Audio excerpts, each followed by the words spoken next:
간 수치를 낮추는 7가지 방법이 있습니다. 간 수치가 높다는 건 간세포가 많이 파괴되었다는 거고, 그게 더 심각해지면 간경화와 간암을 발생시킬 수 있어요. 그렇다면 간 수치 어떻게 낮출 수 있을까요? 첫 번째로는 일회용품 사용 줄이기입니다. 갑자기 일회용품 이야기에서 이상하실 텐데요. 우리가 쉽게 접하는 플라스틱, 비닐, 종이컵 같은 곳에는 환경호르몬이 나오죠. 이 환경호르몬은 간세포를 파괴시키는 요인 중 하나인데요.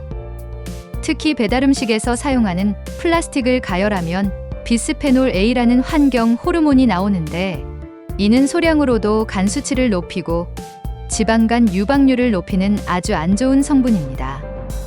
그래서 일회용품 사용을 줄이는 것이 간 수치를 낮추는 방법이라고 할 수 있죠.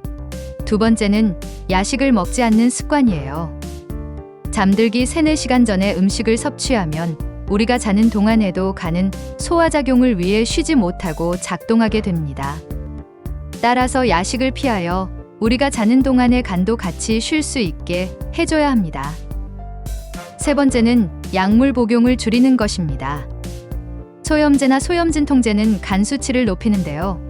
사실 단기간의 사용은 큰 문제를 발생하지 않지만 장기 복용 시 간 손상을 발생시킬 수 있어 간 수치가 높은 사람은 특히 더 조심해야 하죠.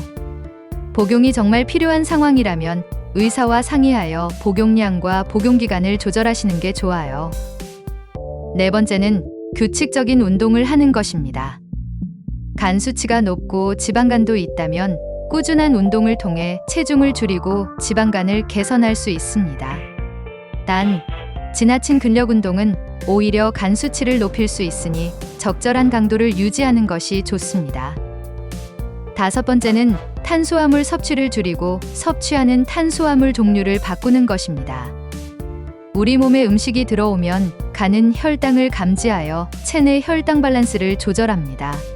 그런데 혈당을 급격하게 올리는 탄수화물을 섭취하면 간 기능에 무리를 주고 간세포를 파괴시킬 수 있습니다.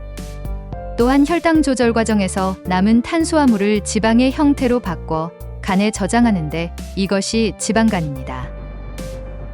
따라서 탄수화물 섭취량을 줄이고 혈당 수치를 많이 높이지 않는 탄수화물을 섭취하는 게 중요합니다.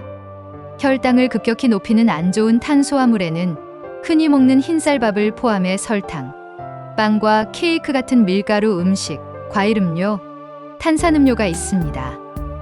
간 수치를 낮출 때 도움이 되는 착한 탄수화물은 현미나 흑미, 귀리, 율무, 녹두와 같은 잡곡밥과 감자, 고구마, 콩과 팥이 있습니다. 여섯 번째는 아주 중요한 습관이죠. 바로 금주입니다. 일반적으로 술이 간에 나쁘다고는 알지만 왜 나쁜지 정확하게 모르시는 경우가 많은데요. 첫째로 간은 술을 분해하는 역할을 하죠. 그래서 과다한 음주는 간에 무리를 줍니다. 둘째로 술이 간에서 분해되는 과정에서 몸의 염증과 암을 유발하는 독성물질 아세트알데히드가 나옵니다. 이는 간의 염증을 유발하는데 염증이 지속되면 간경화로 발전할 수 있습니다.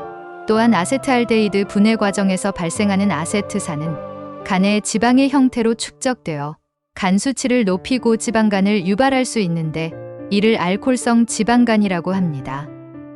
따라서 금주는 간 수치를 낮추기 위한 필수 습관입니다. 세계보건기구 WHO에서도 술은 1급 발암물질인데요. 이번을 기회 삼아 음주량을 줄여보시길 바라봅니다.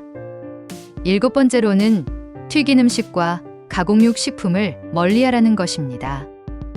팝콘이나 감자튀김처럼 트랜스지방이 많은 튀긴 음식과 햄과 소세지 같은 가공육 식품은 간의 염증을 유발해 간 수치를 높이는 매우 안 좋은 식품입니다. 간은 그 기능이 80%까지 손상돼야 그 증상이 생기다 보니 간 수치가 높아도 대수롭지 않게 생각하시는 분들이 많습니다. 하지만 간은 정말 죽기 직전까지 죽을 힘을 다해 묵묵히 일하는 고마운 장기입니다. 그래서 간 손상 증상이 발현되면 간은 이미 돌이킬 수 없는 경우가 많은데요. 지금부터라도 간 수치 낮추는 법에 관심을 가지고 노력할 수 있길 바랍니다.